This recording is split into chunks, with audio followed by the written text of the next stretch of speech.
আরে আমার আর পড়তে ইচ্ছা করতেছে না, আমি ঘুমাই। রাজু তো ঘুমাইতেছে, এই সুযোগে আমি ওর খাতার উপরে একটা আইফোন আঁকিয়ে নিই। আরে তুমি কি আর খাতার উপরে আবার আইফোন কে দাগালো? আরে আইফোন তো আবার সত্যি সত্যি হয়ে গেল। আরে বন্ধু বন্ধু তাহলে আমার জন্য একটা সোনার চেন বানিয়ে দে। এই নাও পেন্সিল, আর আমার বন্ধুর জন্য একটা সোনার চেন বানাও। আরে এবার সত্যি তো সোনার চেনটা একদম বাস্তবে হয়ে গেল। আরে বন্ধু দিয়ে একটু পরে দেখি আমি। আরে তাহলে আমাকে একটা সোনার নৌকা বানিয়ে দাও। আচ্ছা ঠিক আছে।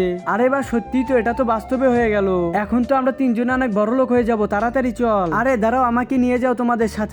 আরে আমাকে তো রেখে গেল, ঠিক আছে আমি ওদের পিছু পিছু যাই। আরে এটা কি দেখতেছি, ওরা তো গরিব অসহায় মানুষের সাথে অত্যাচার করতেছে। বন্ধুরা তারপরে যা হলো তা দেখার আগে তুমি যদি শয়তানকে ঘৃণা করো আর আল্লাহকে মন থেকে ভালোবেসে থাকো, তাহলে আল্লাহর এই সুন্দর ছবিটার জন্য ভিডিওতে একটি লাইক দিয়ে চ্যানেলটিকে সাবস্ক্রাইব করে দাও। যদি লাইক সাবস্ক্রাইব না করো তাহলে ভাববো তুমি শয়তানকে ভালোবাসো। আর কমেন্টে লিখে যাও আল্লাহু আকবার। ওদের সোনা দানা পেয়ে অনেক অহংকার হয়ে গেছে, এখনই ওদেরকে আমি ছোট করে দিতেছি। এ কি আমরা ছোট হয়ে যাচ্ছি কেন? আর আমাদের সোনা দানা কই গেল?